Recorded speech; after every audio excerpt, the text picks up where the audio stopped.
In questa fase credo che la parola chiave sia emotività. Dobbiamo evitare di approcciare gli investimenti sotto la chiave dell'emotività, dell'emozione che ci porta umanamente anche a agire in maniera poco razionale quando abbiamo a che fare con eventi di questo tipo. La crisi provocata dal conflitto in Ucraina entra inevitabilmente anche nel dibattito della 45esima Assemblea di Solidarietà Veneto che si è tenuta a Martellago, proprio in un momento in cui le difficoltà causate dal Covid apparivano invece superate senza grosse conseguenze. Il miglior bilancio di sempre per il Fondo Pensione Regionale perché raggiungiamo la soglia dei 2 miliardi di patrimonio con una crescita di patrimonio dovuta ai rendimenti finanziari che sfiora i 100 milioni, 120 mila iscritti e ci consolidiamo in questo senso come fondo più diffuso nella nostra regione. Nella fase calante del Covid, però, è la situazione internazionale a rendere le cose complicate. I prezzi delle materie prime, l'inflazione, questo sta causando un rallentamento complessivo dell'economia e anche e soprattutto sta impattando in termini di rialzo sui tassi di interesse. Ecco, il rialzo dei tassi di interesse assieme alla crisi geopolitica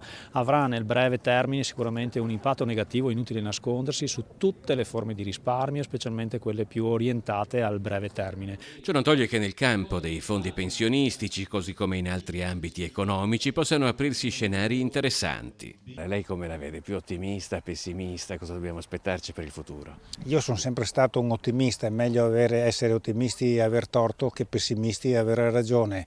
Il risultato è lo stesso, ma sei vissuto meglio.